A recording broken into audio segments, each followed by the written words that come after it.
Dharma Mountain Wisdom Booklet. Establishing Global Ethics. Forward.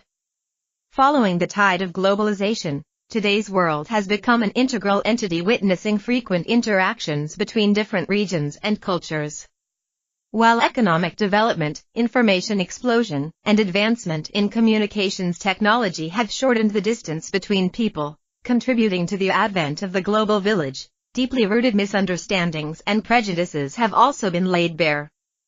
Religious issues have always been one of the major causes of international conflicts. Particularly, the growing conflict between Christian and Islamic civilizations in recent years has seriously threatened global peace and security.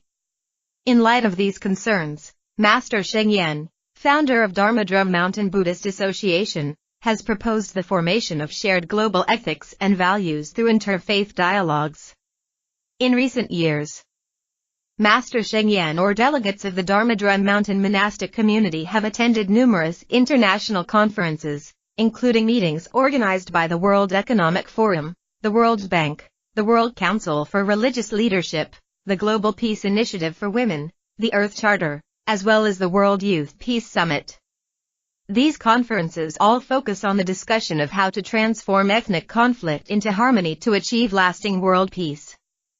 How to help developing countries shed poverty and become partners sharing the Earth's resources in pursuit of sustainable development, and how to transform hostility into mutual tolerance, acceptance, and intercultural understanding, thereby developing shared human values and morals. This book is a collection of addresses and speeches delivered by Master Sheng Yen at major international religious events or meetings between 2000 and 2008. He has repeatedly stressed the necessity of interfaith exchange and dialogues. Every religion has its unique cultural background and belief system, resulting from its own historical development. Therefore, it is impossible, and impractical, to attempt to integrate and unite all religious faiths into one. Diversity is a virtue rather than a threat.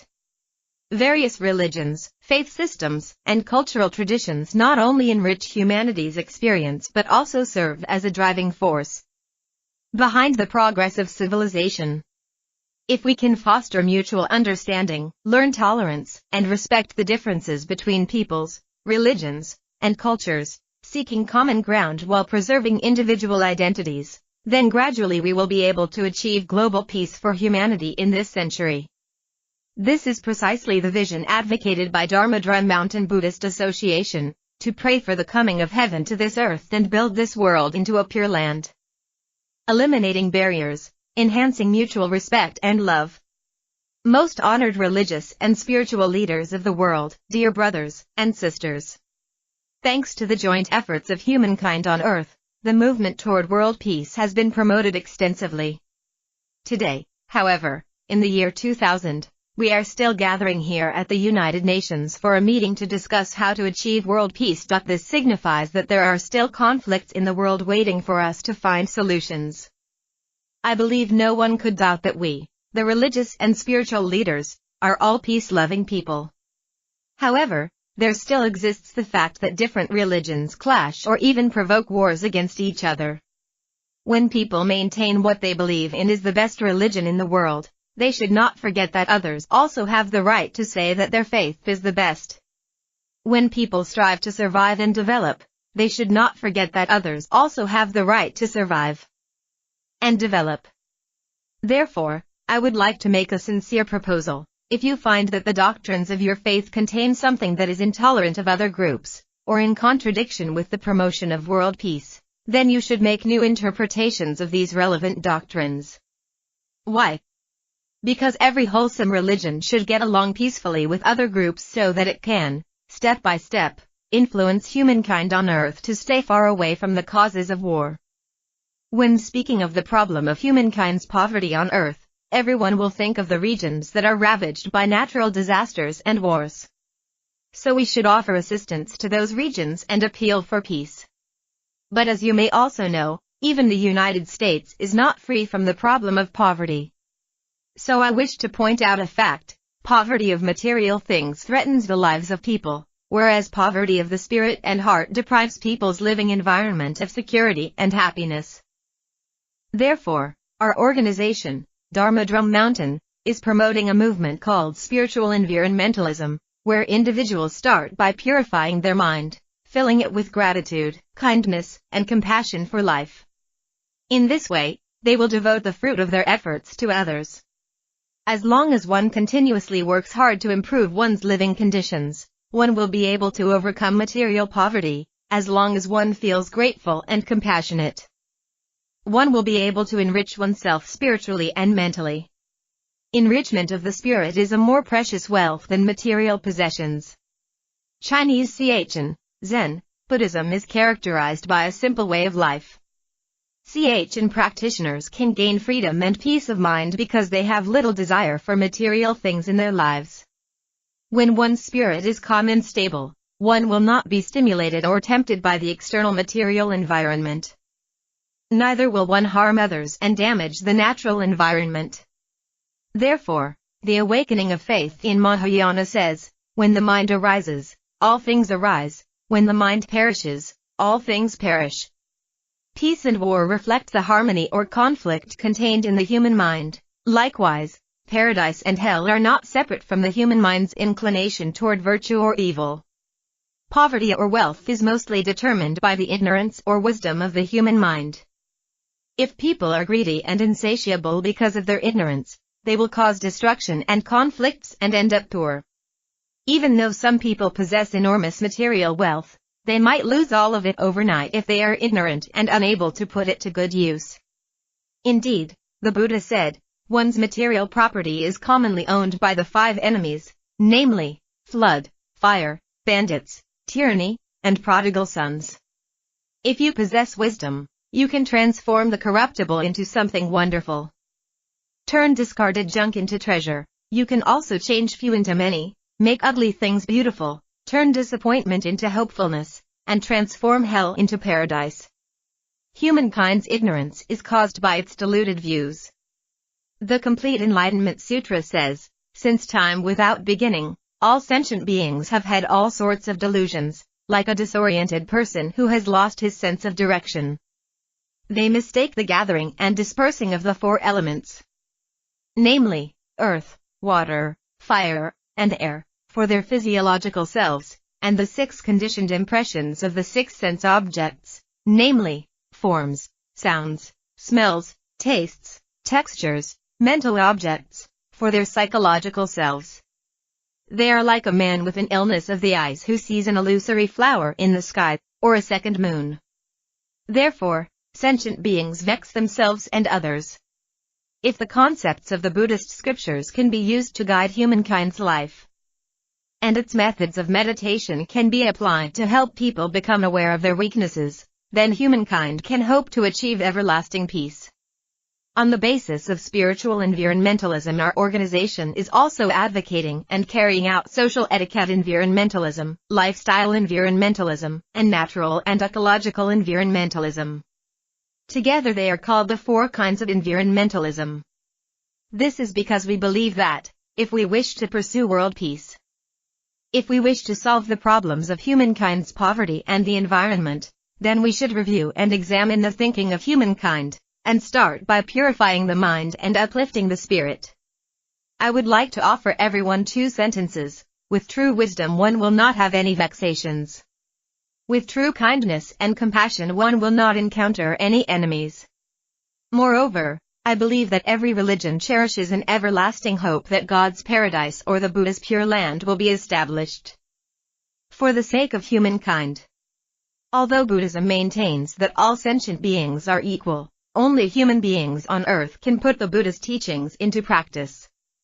Therefore, our organization is also promoting a movement, initially, to build God's paradise and the Buddha's pure land on earth. If we could endeavor to carry out the construction of the earthly paradise or earthly pure land, then no matter when we die, we would surely be blessed by the grace of God and be taken by the Buddha into his embrace. Whatever name it may be given, be it paradise or pure land, we are good neighbors in the global village. Indeed, we are all sons and daughters born of the same Mother Universe. We are not just good friends to one another, but basically brothers and sisters in a great cosmic family. Therefore, We have no other choice but to employ all kinds of methods to protect the living environment of this earth. We have no other choice but to remove all the mental barriers between people and to love one another. Thank you. Keynote speech presented on August 29, 2000 at the Millennium World Peace Summit of Religious and Spiritual Leaders at World Peace Summit, United Nations, New York. Cherishing the world and bringing an end to conflict. Esteemed guests, Baba Jane and Dina Mariam, Secretary General and Vice Chair of the Millennium World Peace Summit of Religious and Spiritual Leaders. First, I would like to thank the Secretary General of the United Nations, Kofi Annan, for seeing value in the strength of religion, which can serve to care for the world, eliminate misunderstanding, discrimination, conflict and slaughter among religions, ethnic groups, and nations, and, moreover, save the planet from ecological disaster and ensure the dignity of human life. This is the difficult task which Mr. Jane and Ms. Mariam have taken upon themselves. We firmly believe that every religion, in its fundamental essence, encourages humanity to practice mutual respect, assistance, and forgiveness. No matter what name its object of faith may be honored by, every religion universally cherishes all humanity and even all life. Regrettably, people have occasionally made biased interpretations of the scriptures they believe in, which has given rise to opposition and conflict among different religions and even conflict and struggle among the sects of a single religion. Nonetheless, world peace is the common vision of all religions. Thus, if differences in religious beliefs lead people into conflict, the religions should consider making a new interpretation of the relevant doctrines. We believe that the religious faiths of all the world's peoples each have their own historical and geographical background. Therefore, we must accept the fact of religious pluralization and believe each religion is taking up the task of purifying the spirit and society for the sake of humanity. We deeply believe that, in the 21st century, every adherent, of whatever religion or sect, has the right to declare that his or her religion is the best. If we wish to share the religion and ideas that we believe in with the rest of humanity, then the best way is to tolerate, respect, and assist those who disagree. For example, it has been characteristic of Chinese culture to constantly absorb and assimilate elements of other cultures. Similarly, the Mahayana Buddhism that arose in India holds that all sentient beings have the Buddha nature, just as 100 rivers returning to the sea all have the same taste. For this reason, if we can respect one another's cultures and religions, learn from one another, supplement our own lack with the other's abundance, develop our virtues and reform our faults, if we can praise the commonness while appreciating the differences and seek common ground while maintaining our uniqueness, then the interactions between individuals, ethnic groups, and religions will be characterized by mutual benefit and prosperous coexistence. We need to use compassion and wisdom to assist us in eliminating the conflicts and wars that erupt between the world's various ethnic groups. We need to use wisdom to handle each incident and compassion to care for every ethnic group, and to use loving hearts and methods to resolve the problems of conflict among religions and discrimination among ethnic groups. We must do this rather than replacing the religions originally followed by others with our own, or declaring that the religion that we believe in is the only truly peace-loving religion. The world of the 21st century will certainly be one of religious pluralism and one of cultural pluralism. Each of the traditional, established religions will have to face challenges from all quarters. Due to the speed with which religious ideas and information can now be disseminated, new religions expand rapidly, and it is already imperative for traditional religions to open up and to interact with other faiths. Although it may be to preserve their own safety, if they continue to be satisfied with the old ways, to exclude dissenting voices, and to attack other religious groups, religions actually endanger their own safety. This is because turning enemies into friends through peaceful methods is the easiest way to find acceptance. And turning friends into enemies with an adversarial attitude is the easiest way to meet with opposition. Unfortunately, up to the present, in our world there are still more than a few religions that cannot accept that the followers of other religions have the right to and possibility of salvation. Not only do they not interact with or assist other religions, they have no dealings with them at all. More seriously, they discriminate against and exclude other religions, as well as criticize and attack them. This establishes segregation amongst people and carries grave dangers for our world. This is a problem we all must diligently work on together. We should pray for the peace and happiness of all sentient beings. We should also pray for the success of the United Nations program to involve religious leaders in promoting world peace. Presented on April 16, 2001 at Religious and World Peace Through Protecting the Spiritual Environment Forum. Interreligious Understanding and Cooperation. Interreligious Respect. During the time of Shakyamuni Buddha, there was once a layman who, originally a devotee of another Indian religion, converted to Buddhism after meeting the Buddha. This layman was uncertain whether or not he could still make offerings to his original teacher. When he learned of the man's confusion, the Buddha told the man he could continue to make offerings to his original teacher just as before. In fact, in the Agama Sutras and monastic code preached by the Buddha frequently praises the merit of making offerings not only to the Buddha, Dharma, and Sangha, but also to other religious practitioners such as ascetics and Brahmins. So respecting other religions is a basic criterion for a Buddhist devotee.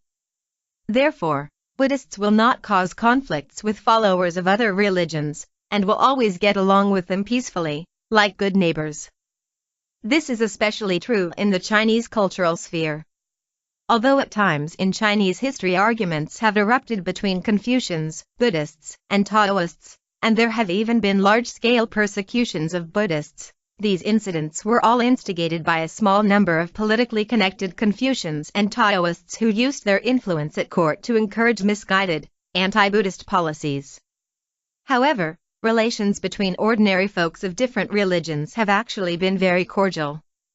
For instance, China in the 1940s, itinerant Buddhist monks could seek lodging in Taoist temples, and itinerant Taoist clerics could pass the night in Buddhist monasteries. They respected one another's faith and method of spiritual practice.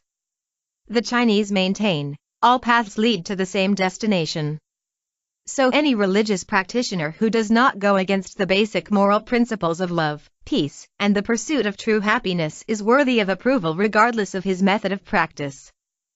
Hence the Chinese saying that Buddhist monks and Taoist clerics all belong to the same family.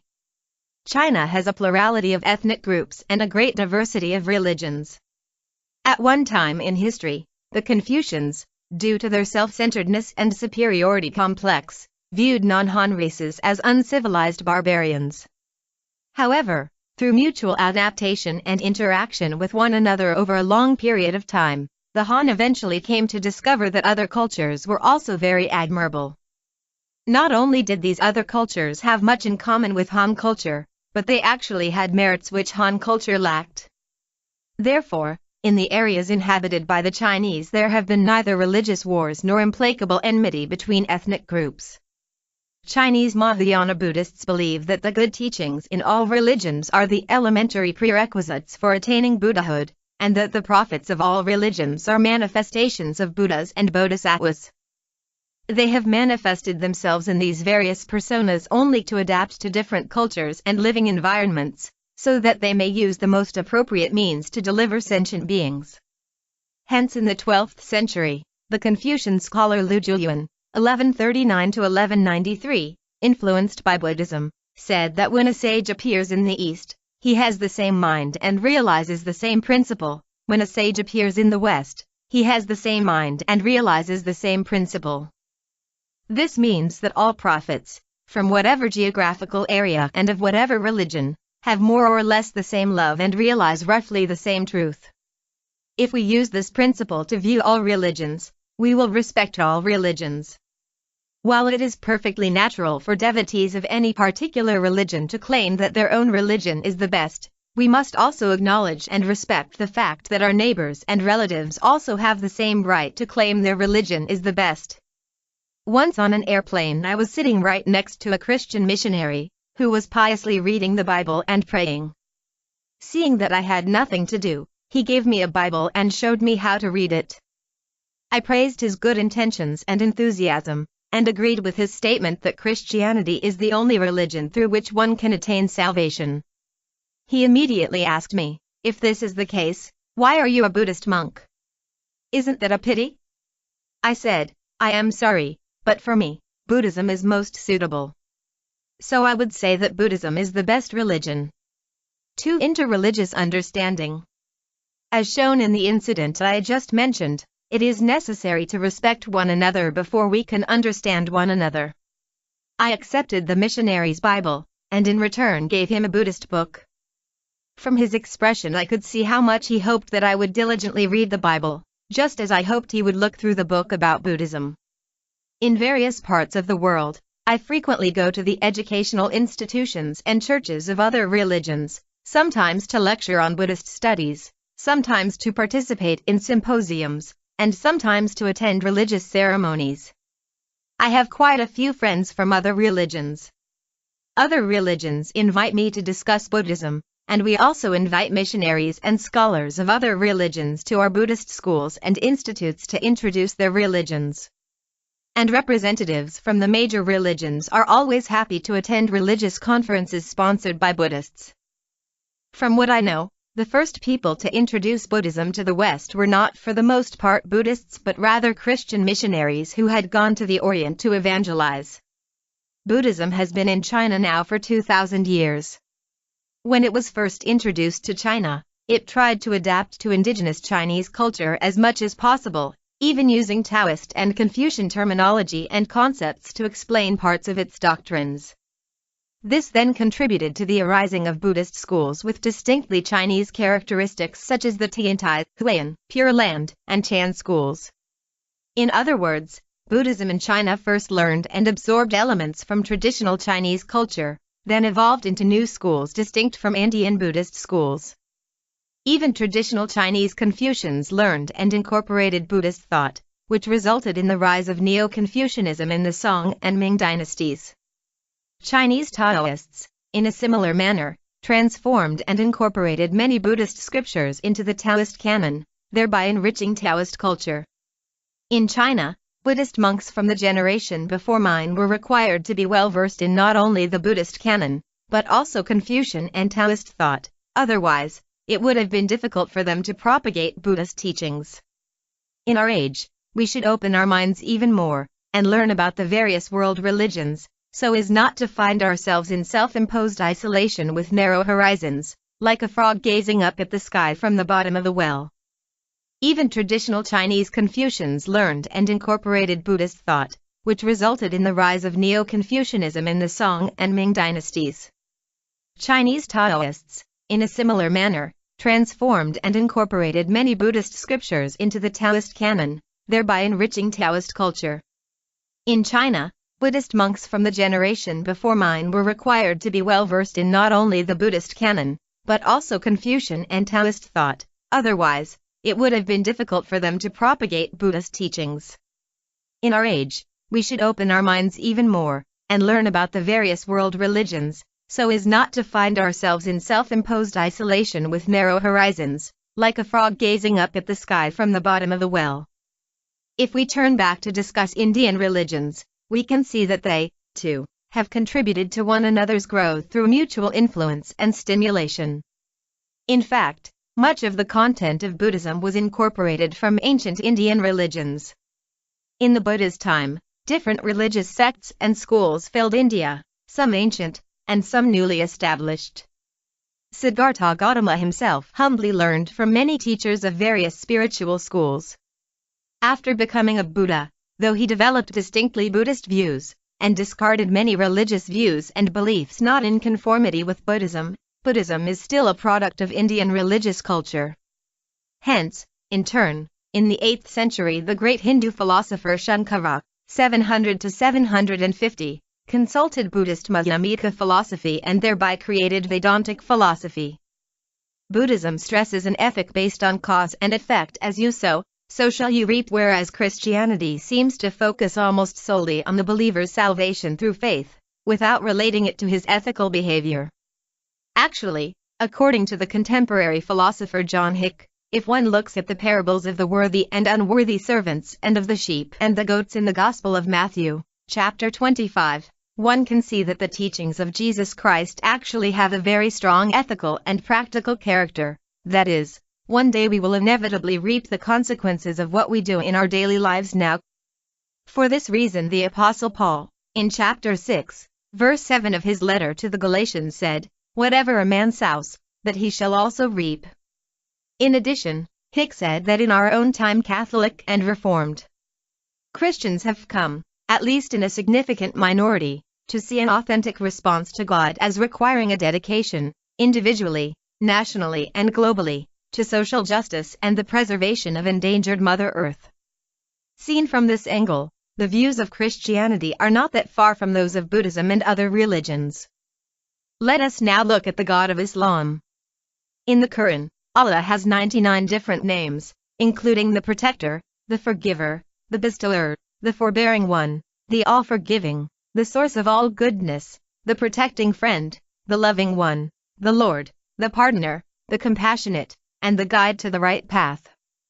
From this we can see that Allah is a God who loves all humanity, as stressed in the Quran, Surah 2, verse 62, "Whoever believes in God and the last day, and whoever does right, shall have his reward with his Lord."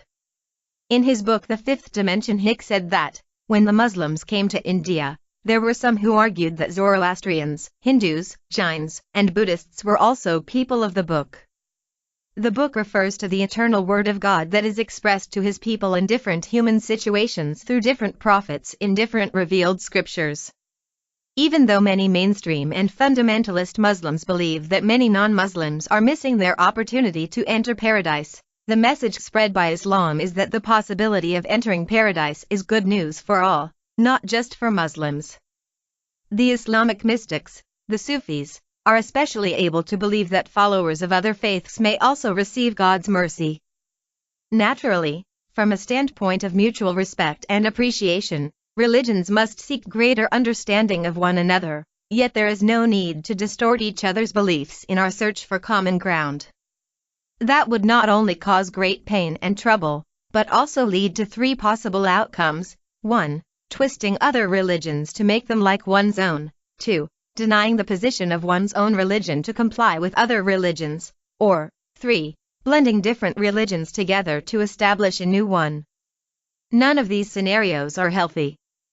Thus someone once asked a prominent world religious leader, "If you believe that all religions are good, should we establish a syncretic religion?" He replied, "No, there are already enough religions in the world." What he meant was that, since ancient times, humanity's religions have always been diverse. Each has its own beauty. Each has its own virtue. Each has its own truth. There is no need to blend them. It might be good to seek common ground while preserving differences. For instance, Buddhism advocates the theory of conditioned arising and is non-theistic. It can respect and understand theistic religions and does not need to deny its own position in order to be on friendly terms with other faiths. 3. Interreligious cooperation. Cooperation among religions does not mean leaders of various religions coming together to discuss doctrine to find out who is superior or inferior, higher or lower, greater or lesser, better or worse. This will only lead to conflict, deepen disagreement, increase enmity, and create opposition. If we can follow the principle of mutual respect, then we can all interact peacefully. Especially in our religiously pluralistic modern age, one has only to leave one's country, one's ethnic group, or even one's home, to come into contact with followers of different religions. In an open society, one may find several different faiths even within a family. We must respect, even support, each other's choices with an attitude of appreciation, and should never criticize other faiths based on our own subjective standpoint. We should cooperate to create a harmonious, peaceful, happy, and warm community in which to live. Today, and especially in the world of the future, due to the ever-increasing quantity and accessibility of information, the convenience of transportation, the rapid progress of technology, and the ever-changing nature of contemporary society, people separated by thousands of miles can talk as though they sat face to face. For this reason, Those who would like a single faith to take over the niches of all other faiths are faced with stronger and stronger opposing influences. Unless we would isolate ourselves from the reality of the greater world, we must help one another and cooperate in sharing the various resources needed for life. We religious believers all share a common way of thinking. We all believe that the object of our belief, be it called Jehovah, Jesus Christ, the Messiah, God, the Lord, Allah, Shiva, Vishnu, the Bodhisattvas, or the Buddha, is possessed of love, compassion, awe-inspiring presence, and great divine power. Thus we believers are able to gain peace, protection, and salvation. Moreover, we also believe we must follow and practice the teachings and admonishments of our sacred scriptures, holy injunctions, and revelations to help all beings also gain peace, protection, and salvation. In this way, we share the great love and compassion of God, the Bodhisattvas, and the Buddha with all people. Yet this is not limited to spreading the faith. What is more important is maintaining the safety of humanity and the peace of people's minds and raising the quality of society and people's characters. A livable environment for all requires that all work collectively for its improvement. All the living and non-living beings on this planet are integral parts of the community of all life, how much more so the believers of various religions who are human beings. Different interpretations of sacred texts, holy injunctions, and revelations have led to the differences between religions. However, if one can experience the non-personal and indivisible ultimate reality, one would know that in this reality, there is no distinction between self and other, inner and outer, superior and inferior, or high and low. Yet this reality is many-sided. Looking at the life of Gandhi, we see that he was influenced by a Jain master named Rachandbai to accept that many different views, including religious views, may all be reasonable and valid. Thus he agreed that religions are different roads converging on the same point. What does it matter that we take different roads so long as we reach the same goal? I believe in the fundamental truth of all great religions of the world. I believe they are all God-given, and I believe they were necessary to the people to whom they were revealed. This is to say that the various religions have only one goal, which is ultimate reality. This is the transcendence of human nature and divine nature, the movement from a personal, differentiated God to a non-personal, undifferentiated reality. In Buddhism this is called reality, in other religions it is called absolute truth. Gandhi saw that reality has many sides, so he accepted that the differences did not contradict absolute truth. What the various religions argue over is the different aspects of reality. If they realized that a single reality underlies those aspects, they would cease arguing. Naturally, we don't have to completely endorse Gandhi's view, but it is something we can raise for consideration. I'd like to relate a true story. 30 years ago, several friends and I made a vow to save Buddhism. Thereafter, some went south to Thailand, some northeast to Japan, and some into the mountains to practice austerities. More than 10 years later, we unexpectedly all met again in the U.S. Each had learned different things, but they were all facets of Buddhism. Thus once again we agreed to cooperate on practical matters. Actually, there should be a lot of room for cooperation between different sects of a single religion or between organizations or individuals of different religions. This cooperation doesn't have to entail joining a single organization. It could simply be acting in cooperation to abandon violence, cast aside long-standing grudges, and not to settle old scores.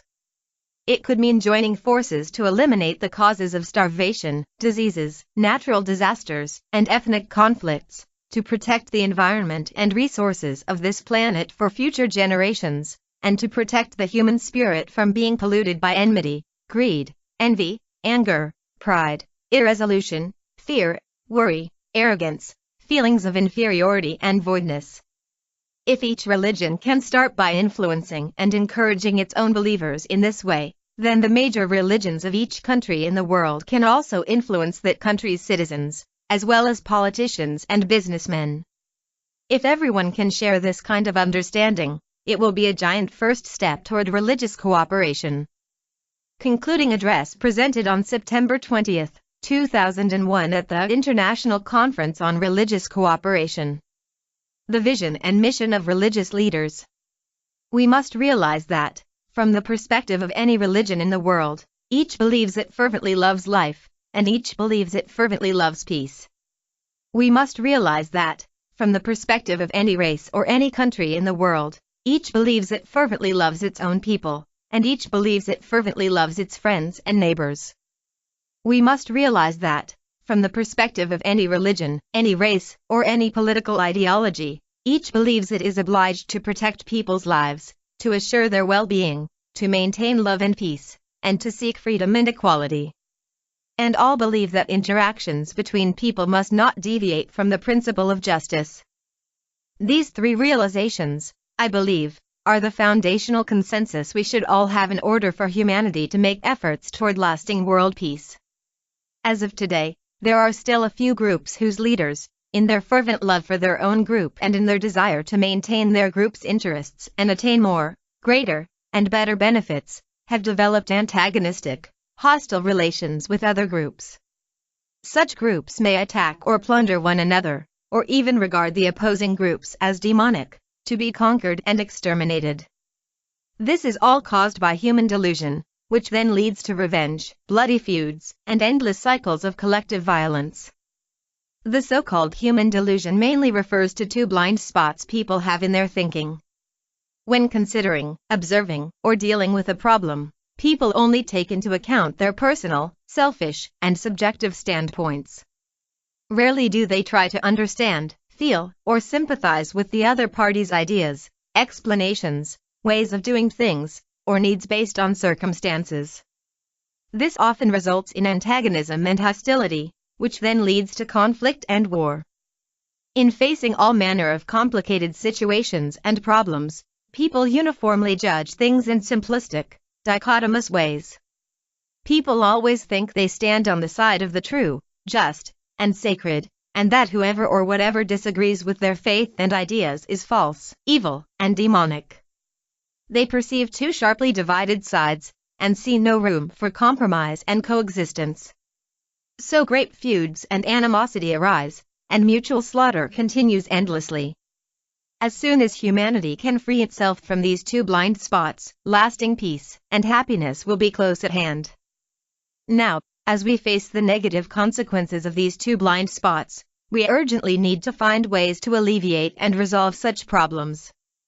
Yet to eradicate the root causes of such problems, I believe, we should first make an appeal to religious leaders, political leaders, and opinion leaders from around the globe, for the survival, prosperity, and sustained development of our world. In the pluralistic society of today, we must work together to carry out the following 3 points. To fully strive for our own benefit, but at the same time to take into consideration the benefit of others. To fully promote our own beliefs, but at the same time to respect the beliefs of others, and to spare no effort to prevent an attack by enemies, either by giving the enemy no reason to attack, or by giving the enemy reason to fear the consequences of an attack and causing them to lose courage. In short, these 3 points are to understand oneself and others, to respect oneself and others, and to transform enemies into friends. Obviously, this requires time and patience as well as financial resources to establish defensive facilities and cultivate relations. Only in this way can we lessen hostility resulting from misunderstanding and suspicion, lighten fears resulting from antagonism and conflicts, and reduce attacks and retaliation stemming from apprehension. Great power and impartial, universal love must go hand in hand and be used together. They are not in contradiction with one another.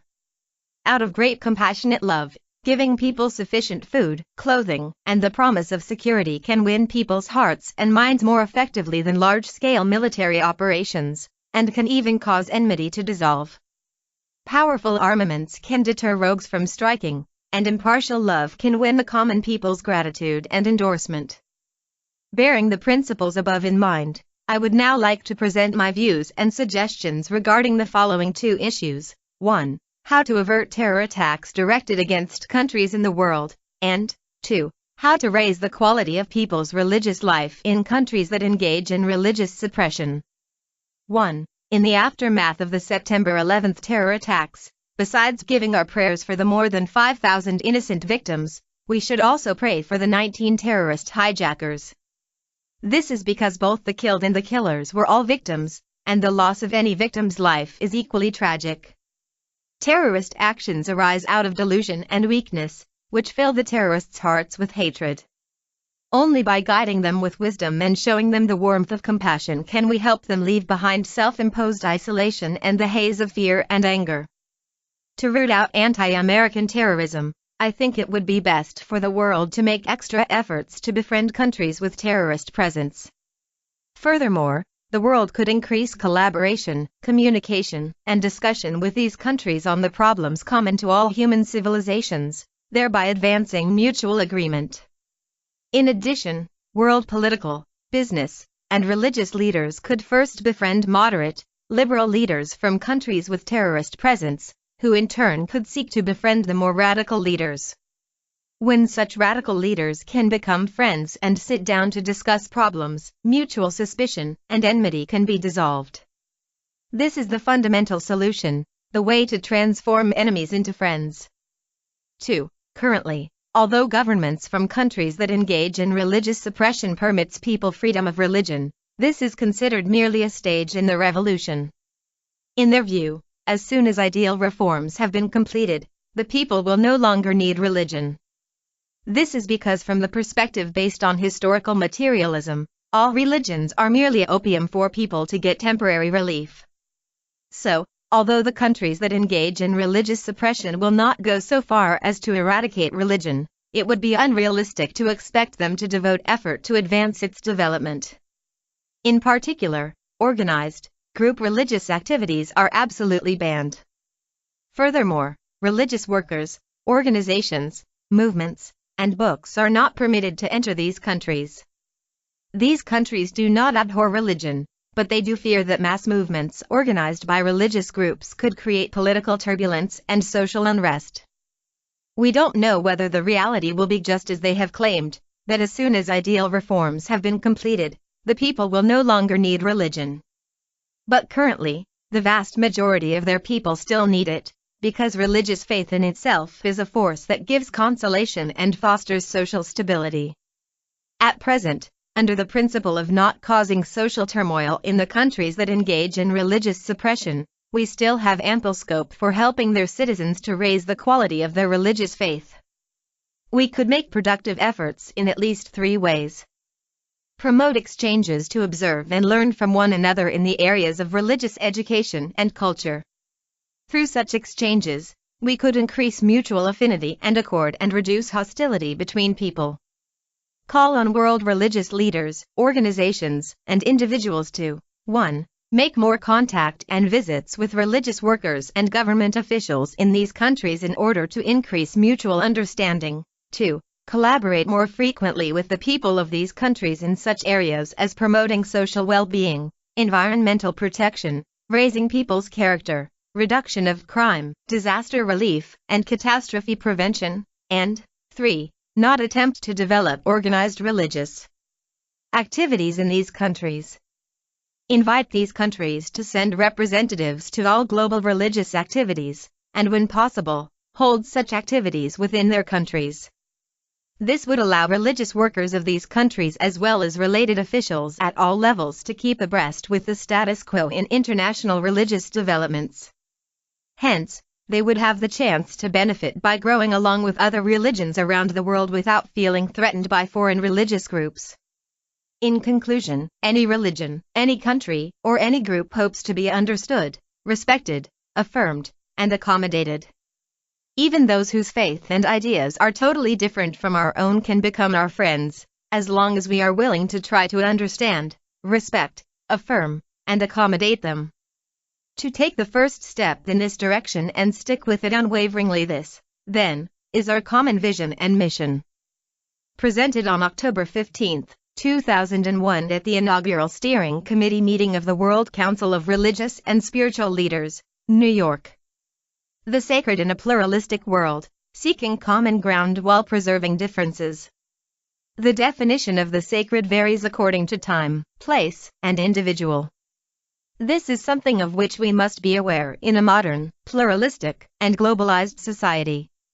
Most religions derive their understanding of the sacred from their faith in and interpretation of the Holy Scriptures and teachings they rely on, and some derive it from the revelation of religious experience.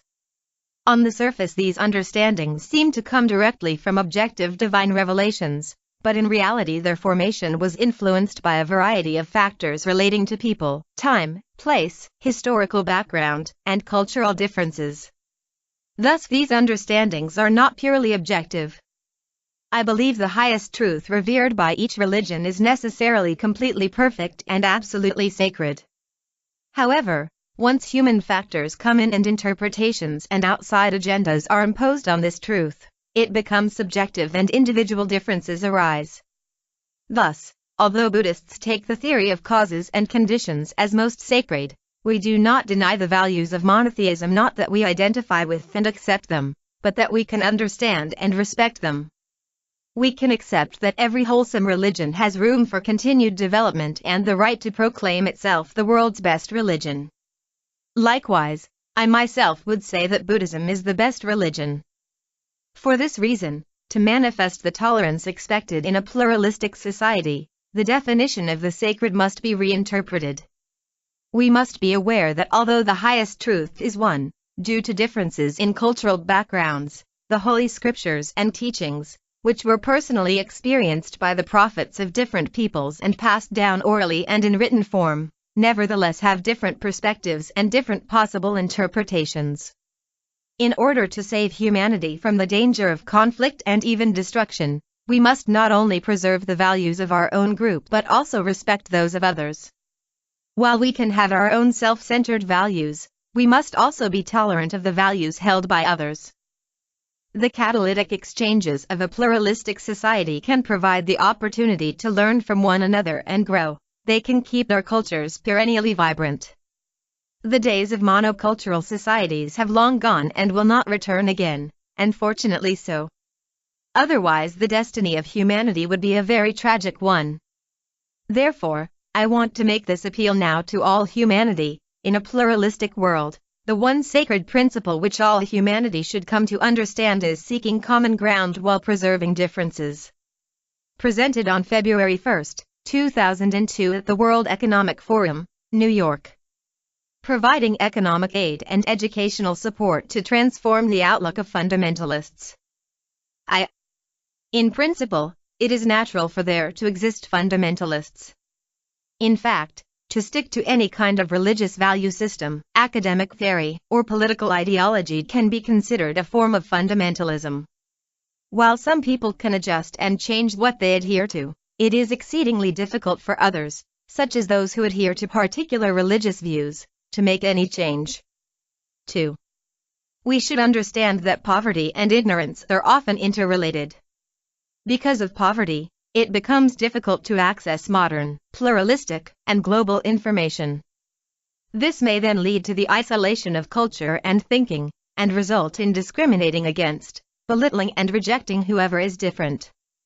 Because of poverty, jealousy of the United States and other capitalist countries may arise. A sense of inferiority is transformed into extreme arrogance, which then leads to the detesting, despising and attacking of whoever is different. 3. Solutions. Military retaliation might have a temporary deterrent effect, but if a lasting peace is hoped for, we must take the following 4 steps with love and patience. Provide economic aid in order to raise their productivity. Support the improvement of educational facilities to give them access to modern, pluralistic, and global information. Befriend them in a sincere manner to help them realize that, 1. Only by respecting others will they receive others' respect. 2. Only by tolerating those different from themselves can they achieve true and lasting security. And 3. Only the power of love can permanently and fully conquer the world. Encourage fundamentalists through cultural exchange and interaction to reinterpret their holy scriptures and teachings, so they themselves will adjust their values. Presented on February 3, 2002 at the World Economic Forum, New York.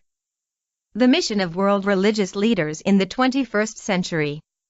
Today, in the 21st century, Because of the rapid development of advanced technology, humankind can enjoy amenities of life far more convenient and abundant than those in the past. However, because of such development, traditional values have also been brought face to face with a variety of challenges. In particular, conservative religious beliefs, claims to racial superiority, social structures, and ways of life are constantly being criticized and tossed about in this time of globalization, social pluralism, and postmodernism. Religion is the common source and refuge of all humankind. But we cannot deny that because some conservative religious figures are too quick to mistake those who are different for being evil, discrimination and opposition are formed, and hatred and conflict are created. This is a problem that is awaiting our positive resolution. The important topics that should be discussed at this conference are: how can religious leaders assist the United Nations in resolving religious and ethnic conflict? How can poverty in the world be alleviated? How can we effectively work to protect the global environment? And how can we end the violence of war and terrorist attacks?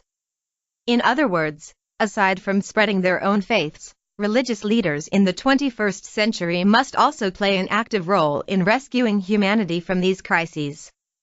These issues are precisely the emphases of the work my organization, Dharma Mountain, has been engaged in diligently since the late 80s. Now, I'd like to share the ideas we have been practicing and promoting, and I welcome your feedback and suggestions. 1. How can conflicts be resolved?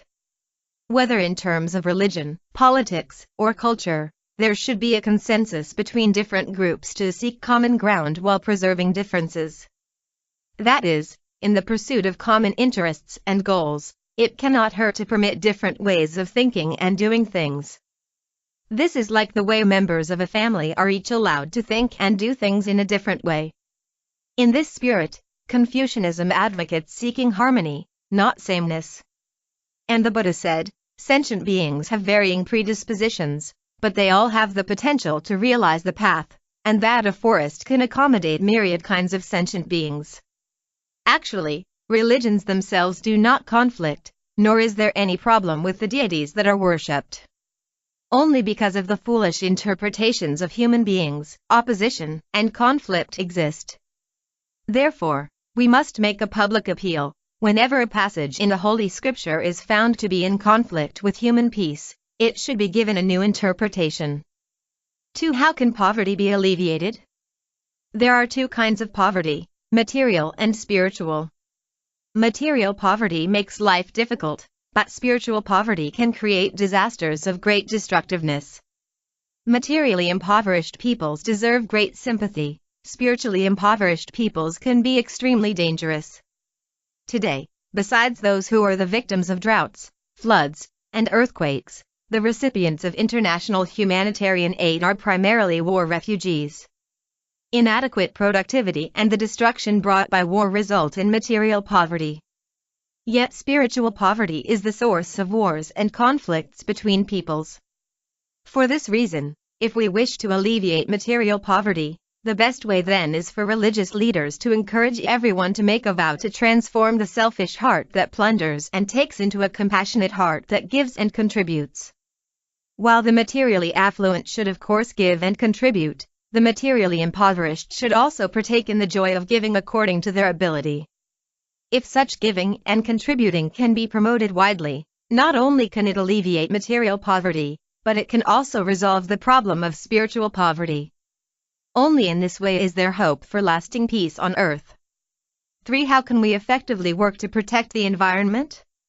As you all know, the environment we live in is already rapidly deteriorating. The primary cause is humanity's excessive development and waste, resulting in the large-scale depletion and destruction of our natural resources and living environment. Therefore, effective environmental protection is a mission of great urgency. Environmental protection must, however, begin with a change in people's values. Hence, using the protection of the spiritual environment as its cornerstone, Dharma Mountain Buddhist Association promotes the protection of the social and living environments, as well as our natural resources and ecosystems. Protecting the spiritual environment means looking within to develop wisdom and compassion. Once the spirit is enriched, one will be filled with a strong sense of stability and security. With this, one will no longer experience conflict within oneself nor with the external environment. One will then always treat others with respect and courtesy. Moreover, one will no longer waste resources and destroy the environment in order to satisfy one's excessive material desires. Therefore, for religious leaders, protecting the spiritual environment is particularly important to emphasize. For how can the violence of war and terrorist attacks be ended? From the standpoint of a religious leader, compassion and universal love are absolute truths. Justice and peace are inseparable.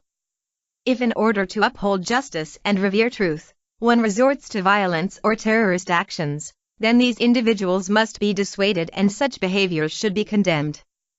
Violence may temporarily serve to shock and terrify, but lasting peace can only be established on a foundation of mutual respect and tolerance. In fact, we should move beyond the principle of mutual and reciprocal benefits, engaging in giving without expecting any reward and contributing unconditionally. If everyone gives and contributes wholeheartedly, they will inevitably become more productive, grow faster, and become stronger. Therefore, this practice of contributing unconditionally can also be an effective method to root out violence and terrorism. In conclusion, if humanity can seek common ground while respecting differences, give and contribute, protect the spiritual environment, and respect and tolerate one another, then there is hope that in this century peace will gradually prevail. And this is the vision we are promoting, the arrival of heaven on earth, the establishment of a pure land on this world. Let us all pray for the swift coming of that day. Presented on June 12, 2002 at the United Nations Economic and Social Commission for Asia and the Pacific, Bangkok. Combining the power of women in the pursuit of world peace. Women religious and spiritual leaders of the world. First, I would like to wish success to all the women religious and spiritual leaders of this global peace initiative. I pray that the convocation of this conference today in Geneva will bring hope to and lay the foundations for the cause of everlasting peace for all people throughout the world, and open the door to greater happiness and well-being. Secondly, I would like to convey my respect for the great women of the world. Regardless of whether history has preserved their names, women in human society have always been men's strongest partner and most reliable support. For all the accomplishments for which men are given credit, half the contributions have come from women. How then could it not be that in the world's religions, there have always been women surrounding the founders and leaders, standing at their sides and at their backs, providing inspiration, care, and support. Moreover, not a few great religious figures have themselves been women. Today, in the 21st century, the equality of men and women has already become the consensus of the civilized world. Thus Dina Mariam conceived and organized this global peace initiative of women religious and spiritual leaders, which convenes here today. Here in Geneva, the best and brightest women of the world's religions have been brought together to discuss how they can together use spiritual values to assist the United Nations in preserving the traditional cultures and religions of the world's peoples, easing world conflict, encouraging ethnic harmony, and dealing with such problems as the oppression of women and abuse of children, as well as pervasive poverty and disaster relief. In all ancient cultures of the world, the sky is referred to as the father of all things and the earth is their mother. The maternal and the paternal contribute equally to the earth and sky's creation and nourishing of all things. In the scriptures of Mahayana Buddhism, wisdom is described as paternal and compassion as maternal. When wisdom and compassion work together, we can liberate sentient beings from their afflictions and save them from their sufferings. Wisdom is the result of inner cultivation. Compassion is universal love in action. From this we can see that the female spirit creates the world and can give rise to new life as well as bring humanity lasting peace and ensure the endless renewal of the world's natural resources. I, myself, though limited in my influence, have spent the last 10 to 20 years promoting enduring human peace through campaigns to protect the spiritual environment and establish a pure land on earth. Protecting the spiritual environment means maintaining inner peace and tranquility. No matter what situation one encounters, As long as one deals with it wisely, one will not have to struggle in panic and agony. As long as one deals with others compassionately, one will not be driven by tangled feelings of love and hate to harm oneself or others. In this way, a crisis can become the start of good fortune. The Pure Land on Earth is a call to all humanity to actively and extensively promote a wisdom rooted in selflessness and a compassion directed equally to all in this time and place rather than simply wait for our ultimate reward. In this way we can eliminate the human disasters of enmity, conflict, discrimination, misunderstanding, violence, terror, destruction, and inequality. Even natural disasters will diminish. Finally, let me again convey my best wishes for this first global peace initiative of women religious and spiritual leaders. May you meet with complete success. Opening address presented on October 7, 2002 at the first conference of the Global Peace Initiative of Women Religious and Spiritual Leaders, Geneva. Crisis and Peace. Ladies and gentlemen, first of all I'd like to wish the best to all of you and the whole world. Peace, happiness, and well-being for everyone in 2003. According to statistics released by Munich Reinsurance Company, in 2002 alone, natural disasters worldwide, including massive floods in Central and Eastern Europe, the big earthquake in Afghanistan, and heat waves in India, have resulted in $55 billion in property loss, claiming more than 11,000 human lives and resulting in many people losing their homes and loved ones. The situation was far more devastating than the previous 6 years combined. Apart from natural disasters, ongoing wars, terrorist attacks, traffic accidents, and various life-threatening diseases have claimed numerous lives and caused tremendous loss of property, posing a great threat to the safety of humanity. Therefore, we'd like to jointly make a wish and urge every individual in the world to sincerely say a prayer: peace for the world, stability in society, security for all countries, and peace of mind for all. However, if humanity fails to develop the concept of peace, and to make contributions to the realization of peace, peace will just end up an empty slogan. Our mindset and actions must be in line with the objectives of our prayer. If we are filled with religious, cultural, political, economic, ethnic, or personal conflicts, or even when we find ourselves conflicted between public good and our selfish desires, we are moving away from our prayer. Although a universally loving God and the compassionate Buddhas constantly reach out to our rescue, if our way of thinking and our actions are marked by hatred rather than compassionate love, selfish plunder instead of altruistic giving, conflict rather than tolerance, discrimination rather than respect, suspicion rather than trust, then we are acting in the very opposite of our prayer. It's not that God is not universally loving or that the Buddhas lack in compassion, rather, it is us humans steering away from the direction of peace and bliss. Therefore, let us pray for peace, and devote all our efforts to the realization of peace, and our world will witness a wonderful and peaceful tomorrow. Presented on January 29, 2003 at the Women's Prayer Breakfast for Peace, Washington, D.C. Violence and terrorism in religion. We believe that all religions of the world advocate that human beings should live together in harmony. We should accept that all religions in the world believe that the God they worship is the most righteous, the most loving, and possesses the greatest capacity to give humanity blessings of well-being and happiness. However, why has the world been rife with contradictions and conflicts, violence, and terror throughout its history, and why has this happened among social groups with the strongest religious fervor? Even among believers of the same religion in the same ethnic group, because of differences in times, environments, individual understanding, and emotional experiences, differences arose and people insisted that the God according to their own knowledge, views, experiences and beliefs is the only, most accurate, most peace-loving and the most real, and also the most perfect ultimate truth. Thus creating opposition, ideological rivalry, and violent confrontations. This is probably the reason for the intolerance among various forms of fundamentalism that in turn brings about bloody conflicts. This is neither the problem of God nor of religion. Rather, this is because of human beings' ignorance, their lack of wisdom, and the inability to open up their minds in an attempt to understand oneself and others.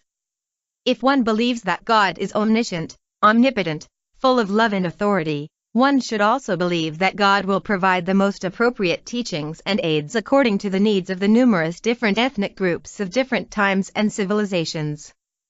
These various manifestations are the result of God's all-encompassing love for all humans. With this understanding, one will see that the gods worshipped by all religions and their sects are all the most supreme, monistic God, manifested in different forms as the result of God's universal love to humanity. If God can be manifested in many different forms, then followers of all religions are none other than the children of God. Therefore, aren't they all brothers and sisters? Is there still need for oppositions and conflicts? Otherwise, the suspicion, denial, opposition and struggle among religions and sects will inevitably result in endless conflicts. Because of these conflicts, everyone loses his sense of security. In order to guarantee one's safety and protect one's space for survival, and in order to preach God's love and extend God's righteousness and power, there is no choice but to use violence as a means to suppress those deemed as the evil enemies. These evil enemies are to be terrorized, destroyed, and thoroughly annihilated from the face of the earth so that no lurking dangers remain for one's ethnic group and religious sect. In reality, one can never completely annihilate all those who disagree with one's thoughts and religious beliefs. The enemies are all generated from within to begin with. After one group is exterminated, another group will appear. This way of perceiving all parties that do not concur with oneself as evil demons brings about an endless cycle of retaliation. How terrible this is! Therefore we believe that religious violence and its terrorism have their origin in human beings' insecurity. When confronted with phenomena that one does not yet know, because of suspicions one has fear. Because of fear one resort to violent means, striking out preemptively to embolden oneself and trigger terror in the enemies. How can we solve this millennia-old problem that has remained unresolved? I suggest the following two main general approaches. 1. The most swiftly effective means is to pass a resolution under international law in the United Nations stipulating that in order to protect human beings' freedom of pluralistic religious belief and security of human lives, any individuals, ethnic group, or country who uses religious groups to incite violence and terrorism should be tried by the International Criminal Court and be subjected to sanctions by all of humanity. However, this is not my area of expertise. Hence, this should be discussed by the legal experts in this conference. 2. The most thoroughly effective means is a call upon all people of love and wisdom to employ all means and approaches to constantly extend, whenever it is appropriate, our friendship towards every ethnic group, region, and individual who is prone to terrorism. Let them know that they are not alone or helpless and let them feel the warmth of care, respect, and acceptance. When they feel the sense of security, then they will no longer feel the need to engage in violent terrorist actions because of fear. B. Call upon all people of love and wisdom to employ all means and approaches to actively interact with, understand, and empathize with every ethnic group, region, and individual who is prone to terrorism. Whenever it is appropriate, help them correctly understand their own religious beliefs and let them know that if they want to receive God's love, they must emulate God's all-encompassing love for the world. Hence, no one should regard terrorists as evil demons. Otherwise, if everyone treats all those who do not concur with oneself as evil demons, then terrorist attacks will never be terminated. Only when we give the world our love can we resolve all forms of enmity. This is the utmost reliable action for security. C. Call upon all people of love and wisdom to employ all means and approaches unceasingly to introduce, when appropriate, to every ethnic group, region, and individual who is prone to terrorism knowledge of pluralistic ethnicities, cultures, and religions. This is to help them understand that to allow for the mutual existence and prosperity of pluralistic cultures is the inevitable trend of civilization and the common necessity of modern human society. Only when we tolerate the differences among various ethnic groups within a pluralistic global society can we exchange virtues and strengths and learn from each other. Otherwise, If people seek only to reject those who are different from themselves and attempt to use violent means of terrorism to intimidate and conquer those who are different, the result is that they will end up targets of terror and conquest themselves. Call upon all people of love and wisdom to employ all means and approaches unceasingly to encourage, whenever it is appropriate, teachers of all religions and their various sects and all intellectual and influential religious people to re-examine their sacred scriptures. If they discover points that contradict the inclusiveness of a pluralistic global culture, they should be given a new interpretation. Human society has long transitioned from the dominance of a monolithic culture into that of cultural plurality and mutual interaction.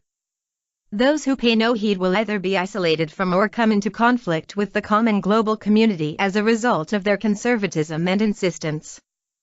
Call upon all people of love and wisdom to employ all means and approaches unceasingly to make use of every appropriate opportunity to advise all religious and spiritual leaders that while they should pay attention to politics, they should not harbor ambitions in politics. Furthermore, they should warn their followers not to be provoked, manipulated, or controlled by politicians and not to become their tools. They should advise their country's political leaders that they can be devoted in their religious beliefs and religious experiences yielded from spiritual cultivation, but that they should not exploit religious followers, arouse religious fanaticism, incite religious reprisals, declare holy war against peoples who do not concur with them, or use terrorist attacks for political gains. In other words, we should help the ambitious religious and political leaders understand that, in today's global world, religion and politics must function separately from each other. Otherwise, while God and religion do not present a problem, it is unavoidable that people with unwholesome ambitions will exploit the name of God and its followers to incite ethnic conflicts and violence. While the powerful side will resort to war, the weaker side will then resort to terrorist attacks. This will, as a result, bring upon humanity unceasing calamities. The above-mentioned statements are my recommendations for today's topic of discussion and not a representation of Buddhist beliefs. Buddhism does not deny the gods worshipped by all religions. More importantly, Buddhism is about how to use compassion in the interaction with others and how to use wisdom in handling affairs. With compassion, one will not see loathsome enemies. With wisdom, one will be free from the vexations of suspicion, fear, etc. Buddhists should not harbor attitudes that go against these principles, with or without a scriptural justification. Presented on May 21, 2003 at the Illegitimate Use of Religion to Incite Violence, Terrorism Crime Against Humanity Global Conference, United Nations Dag Hammarskjöld Library Auditorium, New York. Establishing Global Ethics Through Education. Although an important reason for establishing a global ethical standard is to counter and prevent the depredations of terrorism, this is not the only reason to do so. We need to pursue this goal in order to protect everyone, whatever their race, from threats of being harmed by others or causing harm to others. The aim is that every individual on this planet will be free from suspicion, misunderstanding, discrimination, and prejudice, and will receive respect, compassion, and tolerance, and be able to learn from each other and help each other. Only in this way will we have universal and everlasting peace on this planet of ours. The reasons for the emergence of terrorism in recent years are complex, involving a variety of racial, religious, political, economic, cultural, and historical factors. Generally speaking, when a particular group seeks to protect its own interests or ensure its own security, it easily overlooks the interests and security of other groups. Given this situation, those groups who feel threatened, humiliated, or victimized are particularly prone to viewing the use of violence in terrorist assaults as a means of retaliation, even to the extent that they perceive terrorism as a legitimate channel for achieving justice. When it comes to defining justice, every group has their own interpretation, and this leads to confrontation as each regards themselves to stand on the side of justice, and their opponents to stand on the side of injustice. The ethical standards of most groups tend to be self-righteous, believing in the rightness of what they believe, and the error of all other alternatives. It is for this reason that we need to establish a common or global ethical standard. Rather than trying to enforce our personal interpretation of what is right on others, we should seek to understand their flaws, extending the hand of friendship to every person so that we can live in peace together and to learn and grow together. What is global ethics? It is a respect for all life. It is the recognition that everyone has the right to live, and everyone has the responsibility to love and protect others. Global ethics cannot condone the harm of any persons from any group in order to protect one's group. Such a system will exist only when we see all lives on this planet at large as our brothers and sisters, and work to foster respect and tolerance between each other. Thence, the question of whose cause is just and whose is not will no longer arise. How should we go about creating a global ethics? The notion of global ethics is a system that is based on understanding rather than confrontation, on love and respect rather than force or the threat of force, on healing rather than revenge. If, in the sacred texts or ancient teachings of any peoples there are tenets that go against the principle of peaceful coexistence for all humanity, then these texts should be reinterpreted in the light of global ethics. In the 21st century, our world should be based on openness and diversity. It should be an environment in which all parts interact, one in which people respect one another and learn from one another. To quote an ancient Chinese saying, it should be a world in which we seek unity, while preserving diversity. How should we go about creating a global ethics? The methodology of global ethics is implemented through educational institutions at the many levels: schools, community education organizations, religious institutions, and families, so that these aims can be broadly promoted in a sustainable fashion over the long term. The focus should be on a respect for life, recognition that everyone has a right to live, that each and every one of us must learn to live harmoniously in diversity, and a sense of responsibility for protecting the peace and prosperity of human society. How can these be implemented? I recommend that we propose to UNESCO to take on board the educational program outlined above, and make it one of its primary missions for this century to promote it around the globe. We, the World Council of Religious and Spiritual Leaders, will wholly support and encourage religious leaders at all levels to share in this duty. Today's topic focuses on strengthening the tutoring on global ethics in the areas of formal school education and in parenting. We all know that formal education today tends to emphasize the transmission of knowledge and skills, often neglecting areas of facilitating the development of the sense of security or healthy personality within students. Parenting also faces many obstacles all around the world. Parenting should include the role of parents and children education, marriage education, financial planning, and stages of life education, etc. Global ethics could also serve as the connection for an overall comprehensive parenting. Education in global ethics, in addition to requiring everyone to respect all people with whom they share this environment, must also impose a responsibility for self-development, supporting others, and sharing our knowledge and resources with our family, relations, friends, and everyone on this earth. The government and educators in each country should set up educational policy and administration to promote global ethics in formal school education. The major role in parenting is performed by the mother and father, who must teach their children to respect and love others, protecting their tender spirits from the seeds of hatred, terror, and violence. They should teach their children to understand people different from themselves and to have a compassionate heart.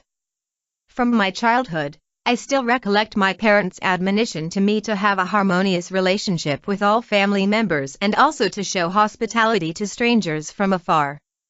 So in my life, I have only ever met friends, never enemies. Presented on January 28, 2004 at Fighting and Preventing Terrorism, Education and Parenting for Peace and Global Ethics Global Conference, United Nations Dag Hammarskjöld Library Auditorium, New York. Compassion and Wisdom, Handling Conflict. From the perspectives of Chinese philosophy and Indian Buddhism, harmony and conflict are two sides of the same issue and both are normal phenomena. In Chinese philosophy, the interaction between yin and yang and the interplay among the five elements of metal, wood, water, fire, and earth are relationships of both conflict and mutual enhancement. Destructive conflicts result when they are in opposition and competitive disputes against each other. Coexistence and prosperity result when they cooperate with and tolerate each other.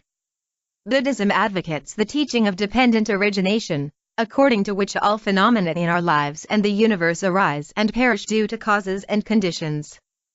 All phenomena, be they natural, social, physical, as well as the biological and psychological phenomena of human beings, are filled with contradiction and conflict and, at the same time, compromise and cooperation.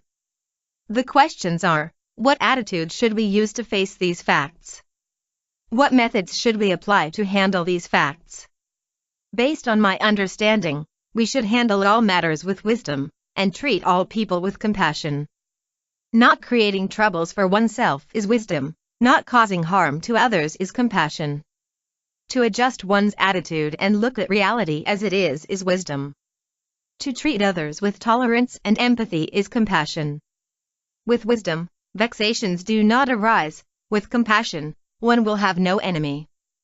This is because, based on our perceptions, our feelings about contradiction and conflict, judgment about evil and injustice, evaluation of and feelings about suffering and happiness, fortune and misfortune, as well as poverty and affluence, can all be subjective and differ from one person to the other, from place to place, and from one time period to the other.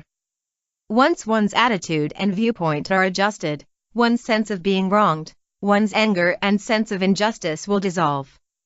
With inner peace, there will be happiness and peace.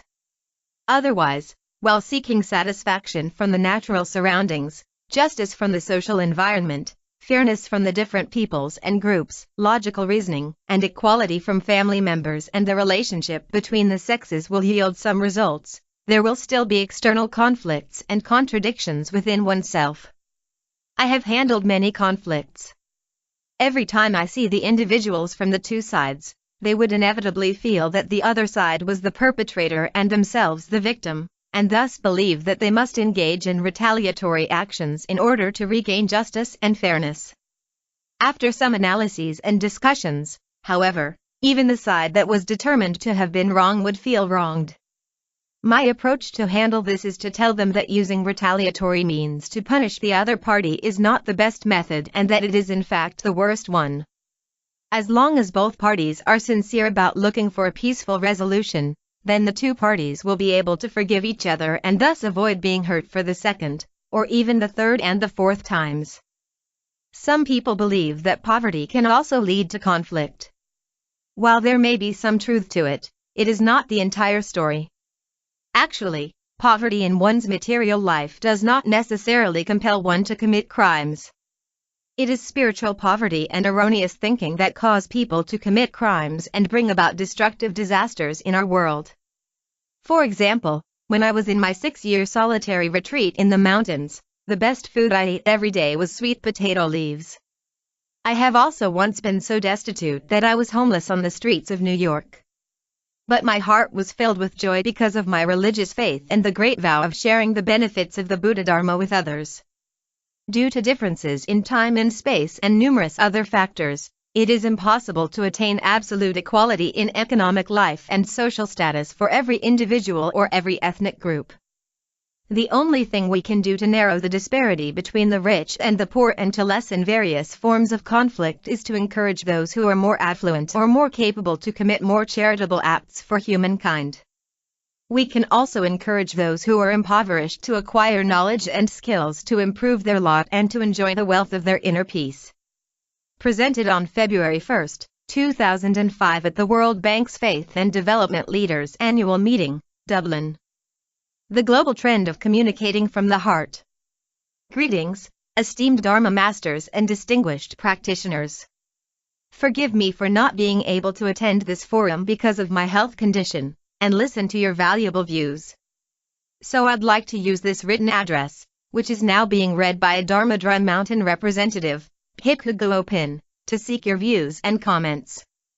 In the past few years, our organization, and I personally, have attended many international conferences, including the World Economic Forum, World Bank, World Council of Religious Leaders, Global Peace Initiative of Women, the Earth Charter, and the World Youth Peace Summit. These conferences all focused their discussions on the issues of how to transform conflicts between different groups and communities into harmony, so that world peace can be achieved, how to help poverty-stricken countries become collaborative partners to share world resources, and seek sustainable development of such resources, and how to turn hostility between different cultures into mutual learning and tolerance, so as to develop common values and moral concepts among all humanity. When I attend similar meetings, I don't emphasize the Chinese Buddhist standpoint, and I even avoid touching on issues that involve judging each other's core values. I only focus on the common points that people today yearn for and are concerned about. Ever since I proposed the Protecting the Spiritual Environment concept and Building a Pure Land on Earth campaign, I've always been able to have enjoyable conversations on whatever occasion, with people of whatever stance. For instance, people from Judaism, Catholicism, Eastern Orthodox Church, and Islam all treat me as their good friend. In fact, I'm not very knowledgeable, but because the Buddha Dharma is the Dharma of the mind, if we deal with all problems with the attitude of no self, then everything will go smoothly for us. I will now set forth my own thoughts regarding the theme of this forum. A harmonious world starts with the mind. As everyone knows, from the perspective of philosophy, Buddhism is neither materialism, nor idealism, nor theism, but is based on the law of causes and conditions. On the surface, the theme of this forum, starting with the mind, seems to classify Buddhism as idealistic. In this sense, even Dharma Drum Mountain's Protecting the Spiritual Environment campaign seems like idealism. But this is not the case. The basic Buddhist perspectives are the teachings of early Buddhism about the Four Noble Truths, 12 links of dependent origination and, especially, the theory of conditioned arising in the Agama Sutras, which takes the mind as the core of existence, as is revealed in the verse, when this exists, that exists. When this ceases, that ceases. Among the Four Noble Truths, suffering is a phenomenon of the afflicted mind. The origin of suffering means the cause of the consequences created by the afflicted mind. The cessation of suffering means to cease the afflictions of the mind and hence obtain liberation, and the path refers to using various methods of spiritual practice to transform the afflicted mind into a liberated mind. Therefore, the teaching of the Four Noble Truths also revolves around the mind, the core of existence. In the initial stages of Mahayana Buddhism, as it developed from early Buddhism, the Madhyamika school established its theory based on the law of dependent origination, derived from the principles of the Four Noble Truths and the 12 links of dependent origination. The Madhyamika school teaches emptiness, which means to empty all attachment of the mind. Whether it is the doctrine about the emptiness of self, dharmas, or ultimately everything, they all refer to the need to empty our minds, attachment to these concepts. So, the realm of sentient beings and the realm of the physical world are, after all, composed of 5 aggregates as they develop from the realm of the 5 aggregates. Therefore, we can see that the Madhyamika teachings also regard the mind as the core of existence. That's why the Heart Sutra says that, he realized the 5 aggregates are all empty, and that there is no ignorance and no ending of ignorance, there is no aging and death, and no ending of aging and death. The consciousness-only school of Mahayana Buddhism divides the mind into the mind king, and mental factors or qualities. It holds that everything is created by and transformed through the alaya consciousness, and that the seeds of consciousness will give rise to manifest activities, which will in turn influence the seeds of consciousness. In fact, all that can influence, and that is influenced, are just a reflection of the phenomenal and cognitive aspects of the alaya consciousness. Although the alaya consciousness gives rise to all phenomena, it is still a deluded mind. And to attain the Buddhahood is to transform the deluded consciousness into the mind of suchness, or reality. The Tathagatagarbha school, another branch of Mahayana Buddhism, emphasizes that the mind is not only the source of all Dharma realms, but also encompasses all Dharma realms and their functions. As the Avatamsaka Sutra says, the mind is like a skillful painter painting pictures of the 5 aggregates. There is no Dharma in all the worlds that is not created by it. The Lotus Sutra also says, all who say the Buddha's name but once have already achieved the Buddha path. Then, who is it that says the Buddha's name? And, who is it that can achieve the Buddha path? It's the sentient being's mind.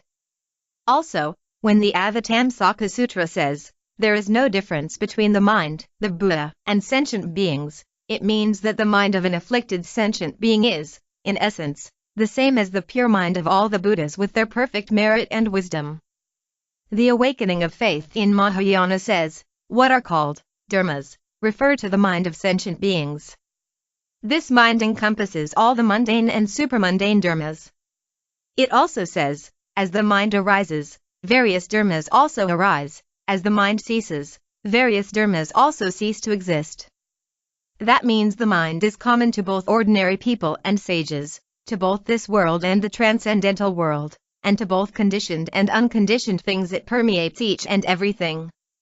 If we look at everything in this world and discuss different ethnic groups, cultures, and ideas from the Buddhist perspective of the mind, then we won't insist that there should be an absolute and unchangeable viewpoint. As far as the person who advocates a certain viewpoint is concerned, their perspective is right. But looking at it from the perspective of others, and especially from the perspective of humanity as a whole, there may still be room for discussion and modification. In international meetings, I often interact and discuss with other people from the perspective of no self, without a subjective, preconceived standpoint. I will first approve of a person's idea, and that person will respect me, too. As the commentary on the Mahayana Splendor Sutra says, there's no object beyond the mind. When the object is non-existent, the mind doesn't exist either. Those who realize that both are non-existent reside well in the Dharma realm of reality. As real Buddhist practitioners, it doesn't matter whether we practice Mahayana or Theravada Buddhism, or the Madhyamika, consciousness only, or Tathagatagarbha teachings. As long as we realize that no object is outside the mind, and that the mind does not exist outside the object, we will know that all problems actually come from the mind. It would be awful if we feel that there are still certain people and things to overcome or oppose, because what we are dealing with is not the people or things outside the mind, but our inner afflictions. If everyone can realize this and adjust their ideas promptly, then there's no external phenomenon that cannot be tolerated or dissolved. Should you agree with what I just said, that means the World Buddhist Forum is a forum for all Buddhists around the world to express their ideas, including those from the traditions of Chinese Buddhism, Theravada Buddhism, and Tibetan Buddhism. Even though these traditions also include various schools, each with its respective philosophies, practices, and lifestyles, we should understand that these different schools arose as a result of differences in regions and cultural backgrounds. They may also differ in their modes of expression because of the different scriptures they follow. In addition, the respective teachings, principles, practices, and attainments that each school values are also interpreted differently. The World Buddhist Forum was initiated in China, and also held for the first time in China, which I think has a significant meaning. Because in the territory of China all the three main Buddhist traditions, Chinese Buddhism, Tibetan Buddhism, and Theravada Buddhism, exist, even though the languages and races of these three traditions are different. Now it's time for China to catch up. As Buddhist leaders from around the world have convened at this forum, hopefully it will bring about a revival of Buddhism in China, and further set the trend for global Buddhism. Thank you, spiritual friends, and I wish the forum every success. Your comments on my above views are welcome. Keynote speech presented on April 13, 2006 at the First World Buddhist Forum, Hangzhou. A Common Path. Your Holiness Eremite, Catholicos of Cilicia of the Armenian Apostolic Church and eminent religious leaders, it is with regret that I am not able to attend this conference. Even though I cannot be there in person, I am very honored to represent Dharma Drum Mountain and say a few words in this opening ceremony. Dharma Drum Mountain is an international organization, and at first glance, the work we do at Dharma Drum Mountain seems to be of a religious nature. However, in reality, we are working diligently towards transcending the religious scope of our work and contribute towards the welfare of humankind.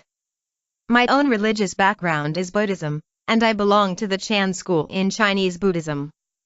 From a Buddhist perspective, whenever we are interacting with different religions, we do not impose upon others to accept our religious faith and the doctrines of our religion. Rather, we recognize the diversity of religious faiths that is observed by people around the world, and we strive to understand, accept, share and foster tolerance and acceptance of these traditions. Therefore, my first proposition is to urge everyone to focus not so much on the discussion of one's own religious background, of one's own religious doctrine, of the similarities and differences between different religious faiths, but to focus more on the shared needs of humankind as a whole.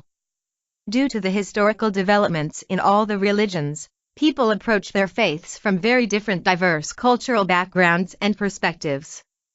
Even within the same faith, they approach it from very different angles. I believe that the convergence of different religious faiths into one religious faith, or urging all people to share a same religious faith, is unlikely to happen. What is important in the 21st century is for us to cultivate and develop the tolerance and understanding of the diversity of religious faiths and backgrounds of all people and appreciate this diversity. Within this diversity and tolerant culture, we still need a common value, together to make an effortful contribution to current society and to humankind as a whole. Therefore, I would like to make a second proposition for the religious leaders' consideration. In this world of ours, starting now and continuing on into the future, all humankind must find a common path that reflects a set of global ethics which transcends religion, ethnicity, and culture. Each religious faith tradition can preserve their unique set of ethical rules and at the same time discuss the development of a set of global ethics that is shared by all of humanity. We can then come to an agreement of the content of this set of global ethics, instead of approaching it by using one set of specific religious ethics to replace the other religion's ethical rules. Thereby, the planning and creation of this set of global ethics will be a platform for dialogue and communication amongst people of all cultural faith traditions around the world. When they come together, they will have a common path and a common goal. I would like to elucidate, what we are attempting to do is neither to establish a new religious tradition nor to replace an existing religious tradition. Rather, while simultaneously preserving the uniqueness of all religious traditions, we can establish a set of shared ethics that can lay down a common path for the entirety of humankind to walk down in the future. However, I believe that this process would be difficult because each religious tradition has its own perspective, its own interpretation and views of ethics. But for there to be a peaceful future for humankind, it is necessary to establish a set of shared global ethics that can help guide human beings in their interactions. Otherwise, there will continue to be conflict between different religious and faith-based traditions and also sectarian struggles within the same religion/faith. If this were the state of our future, it would be very regrettable. So it is very important for us to find this basic ethical path of which all humankind can walk along, thereby creating a foundation for a peaceful future. I would like to offer these propositions to the participants of this congregation, and send my best wishes for this meeting. Opening remarks presented on November 12, 2006 at the Recommitment to Spirituality for Building Mutual Understanding and Peace, a Middle East-Asia Dialogue, Beirut. Resolving conflict and violence with compassion. I would like to welcome the honored guests from Africa and Asia. After a long period of planning and preparation, the Asia-Africa Summit finally sees its opening day today. Over the next 3 days, I hope everyone can participate in the discussions on the agenda in a relaxed atmosphere. At the same time, I hope you can experience the atmosphere here at Dharma Drum Mountain, enjoying its scenery. Among the honored guests participating in this meeting, most are religious leaders and youth leaders from Asia and Africa. These youth leaders are very influential people in the future. Even at this moment, many of them are engaging in various social service projects and peace movements within their own countries. Hence, even though this is not a large meeting by the number of participants, its influence must not be underestimated. At the same time, we can also anticipate significant contributions made by the participants to the world in the future. When I participated in numerous international meetings in the past, usually only the 3 major religions in the West, Christianity, Judaism, and Islam, were represented. it was rare to see participants and attendees from Asian religions or Chinese Buddhism. I am very happy that Dharma Drum Mountain can host the Asia-Africa Summit as a Buddhist organization. Perhaps we can also consider this a sort of progress made by Buddhism. The participation of so many honored guests in this summit would not have been possible if it were not for the work of Ms. Dina Mariam, the convener of Global Peace Initiative of Women. I am very grateful for her tireless efforts in networking and bringing everyone together and the wonderful job she has done. In the year 2000, the former Secretary General of the United Nations, Kofi Annan, urged the formation of non-governmental organizations outside the official and administrative structure of the United Nations. He hoped that these organizations can help solve global problems related to religion, wars, poverty, children, women, disease, etc. so that world peace can be achieved sooner. Until today, however, our world is still rife with problems that challenge the world's population. Among them, the most serious are wars, violence, and conflict, such as conflict and wars between ethnic groups and between religions. These wars caused harm to two ethnic or racial groups or two countries, disrupting economic production, followed by the problems of poverty, disease, and suffering of women and children, etc. The situation is even less secure in Africa, Iraq, Pakistan, Afghanistan, and Cambodia. The reason for that is war, conflict, and violence in these countries have caused incredible suffering for their people because of the resulting poverty and desperation. Therefore, the goal of this summit is to apply the principle of compassion to explore ways to avoid conflict and wars on the one hand, and to encourage economic production and social stability on the other. Only in this way can peace and happiness be shared by everyone in the world. Otherwise, how can we speak of happiness and stability when people or ethnic and racial groups are constantly engaging in conflict and war? My best wishes to everyone for a successful summit.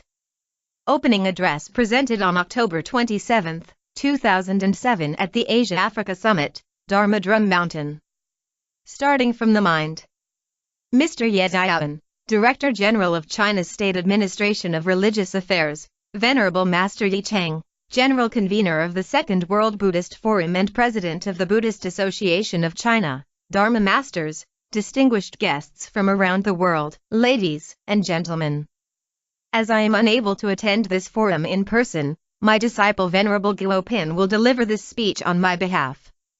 To echo the theme of the First World Buddhist Forum, A Harmonious World Begins in the Mind, I have titled my speech Starting from the Mind. In recent years, Dharma Drum Mountain has been promoting the vision of protecting the spiritual environment and building a pure land on earth. Protecting the spiritual environment is the way we operate. It is also the theoretical basis of our actions. A pure land on earth is our project. In other words, we aim to build a pure land in this world. First, I would like to explain the origin of the term protecting the spiritual environment. Although it is a term I coined, it has its basis in Mahayana scriptures and in the ideas advocated by ancestral masters of the Chinese Buddhism tradition. For example, the awakening of faith in Mahayana says, as the mind arises all phenomena arise, as the mind subsides all phenomena subside. Both the Huayan school and Tiantai school of Chinese Buddhism put great emphasis on the mind. Avatamsaka Sutra says, the mind, the Buddha, and sentient beings are no different from one another. The mind here refers to the minds of all sentient beings, the Buddha mind, and the minds of all people. In other words, this mind is the mind of ordinary people as well as the mind of wisdom. Therefore, the minds of all Buddhas and Bodhisattvas and those of all sentient beings are one and the same. Moreover, the Platform Sutra of the Sixth Patriarch says, you are an ordinary being in the moments that your thoughts were deluded, but if they become enlightened just one moment later, you are a Buddha. If the mind is deluded, you are an ordinary being. If it is enlightened, you are a Buddha. Hence, the mind is a fundamental basis highly emphasized in Buddhism. Next, let me explain the meaning of protecting the spiritual environment. In the world today, everyone talks about environmental protection. But stressing the protection of natural environment, material resources, and ecological balance alone will not suffice. We should start with our minds, protecting the mind from contamination. Protecting our minds, including our thoughts and way of thinking, is protecting the spiritual environment. As a Buddhist saying goes, all changes are inseparable from the mind. The mind is extremely important. It can change for the positive, or for the negative. Therefore, we have to guard the mind well and keep bad thoughts from arising, and strive to develop a good mind, that is, a mind of wisdom and benevolence. The Platform Sutra mentions that we should think of neither good nor bad in our mind. Now, what sort of mindset is this? It is, in fact, the mind as described in a phrase in the Diamond Sutra, "Let the mind arise without abiding on anything." When we think of neither good nor bad, it doesn't mean that our minds can't discern good from bad. It is ignorant to think that this is what it means. Actually, when we think of neither good nor bad, it means that we don't have a discriminating mind, but a mind of wisdom. Only by reducing and dissolving the afflictions in our minds can we achieve the goal of liberation. When we develop our wisdom, we will be able to help sentient beings, our world, and ourselves. In this way, we can deliver not only sentient beings but also ourselves from suffering. Therefore, the purpose of protecting the spiritual environment is to help all of us to overcome afflictions and develop wisdom, thus purifying our minds and our society. So how do we build a pure land on earth with the principle of protecting the spiritual environment? As Chan Master Yongming Yanshang, 904–976 AD, wrote in Zhongjinglu, Record of the Mirror of Orthodox, when the mind is in accord with the Dharma for one moment, we are a Buddha for one moment. When the mind is in accord with the Dharma moment after moment, we are a Buddha moment after moment. If the mind of one who recites the Buddha's name is in accord with the Buddha mind at any moment, then his or her mind is the Buddha mind right then. But where exactly is this pure land on earth? A pure land on earth arises from our minds. It's not easy to come about without the mind, for it will then be nothing but empty words or a fallacy. When our minds are pure, they are in accord with the Buddha mind. The instant that our minds are pure, the world we perceive and live in will be a pure land on earth, free from the discrimination of self and others, and of right and wrong. Furthermore, the Vinlakirti Sutra says, a straightforward mind is the side of enlightenment. A straightforward mind is the true mind, the pure mind, a mind of wisdom, compassion, and a mind of equality that is free from discrimination. Once we have a straightforward mind, we can experience the pure land on earth. So the Vinlakirti Sutra further says, if the mind is pure, the land will be pure. As long as one's mind is pure, the world he or she perceives is pure. If more and more people become pure in mind, the world in which we live will be turned into a pure land. Even if we cannot be pure in every thought, we can at least prevent our minds from coming into accord with vexations when we practice Buddhism. That way we will still be living in a pure land on earth. Therefore, to build a pure land on earth, we must start with protecting the spiritual environment. I hope that the spiritual teachers, Dharma masters, lay practitioners, and distinguished guests present at the forum will make inspiring comments on the above. Keynote speech presented on March 8, 2008 at Second World Buddhist Forum, Jiangsu. About the author. Master Sheng Yen. Venerable Chan Master Sheng Yen was one of the 20th century's foremost Buddhist teachers, scholars, and meditation masters, and was instrumental in the revival of Chinese Buddhism in modern times. Venerable Sheng Yen was born into a humble farming family near Shanghai in 1930. He became a novice Buddhist monk at the age of 13. During the communist takeover of China in 1949, he escaped with the Nationalist Army to Taiwan. At the age of 28, after 15 years of strenuous scriptural study and struggle in his meditation work, while sojourning at various monasteries in southern Taiwan, he had the deepest spiritual experience of his life. Soon after, he entered into a solitary 6-year meditation retreat to deepen his realization. He later received formal lineage transmission in both the extant lines of Chan, Zen, Buddhism, making him the 57th generation master in the Linji line and the 52nd generation master in the Kedong line of Chan. In 1969, Venerable Shengyan went to Japan to attend graduate school, with the conviction that a strong education would be required to revive Chinese monasticism. In 6 years he obtained master's and doctorate degrees in Buddhist literature from Risho University, becoming the first monk to earn a doctorate in the history of Chinese Buddhism. For the last 30 years of his life, he tirelessly devoted all of his energy to advancing Buddhist education, reviving the tradition of rigorous education for monks and nuns, leading intensive Chan meditation retreats worldwide, engaging in interfaith outreach, and working on behalf of world peace, youth development, and gender equality. Venerable Shengyan passed away peacefully in Taiwan on February 3, 2009. He is revered by tens of thousands of disciples and students around the world. His wisdom and compassion is found in his books in Chinese, English, Japanese, and several other languages, and in the teachings of his students and Dharma heirs both in Asia and the West. Appendix: Dharma Drum Mountain Pocket Guides to Buddhist Wisdom. E1 Meeting of Minds. E2 In the Spirit of Chan.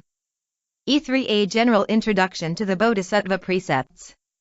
E4 The Effects of Chan Meditation. E5 The Meaning of Life. E6 Why Take Refuge in the Three Jewels. E7 The Buddha Dharma in Daily Life. E8 A Happy Family and a Successful Career. E9 Chan Practice and Faith. E10 Establishing Global Ethics. E11 Wuming Exposes Ignorance. E12 The Buddha Mind, Universe, and Awakening. E13 The Dharma Drum Lineage of Chan Buddhism. E14 Master Shengyan. E15 The Six Ethics of the Mind. E16 Living in the 21st Century, a Buddhist View. E17 Encounters with Master Shengyan. Copyright Pocket Guides to Buddhist Wisdom. English E10 Spiritual Growth Series.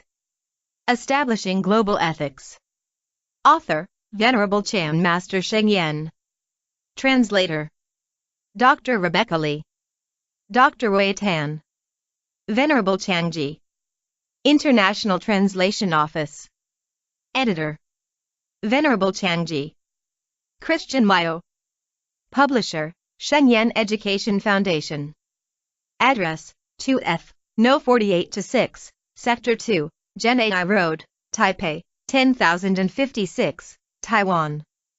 URL, http://www.shengyan.org.tw. Tel, 886-2-2397-9300. Fax, 886-2-2397-5610. Direct line for Free Booklet Department, 886-2-2397-51567. To promote wisdom and compassion in our world, the Shengyan Education Foundation is delighted to make this and other booklets available for free distribution around the world. Donations to assist additional printings are welcome. Your contributions may be sent to Shengyan Education Foundation at the above address. For free distribution. First edition, August 2008. Printed in Taiwan, January 2011. Copyright C. Dharma Drum Mountain 2008. All rights reserved. No part of this book may be reproduced without permission in writing from the publisher.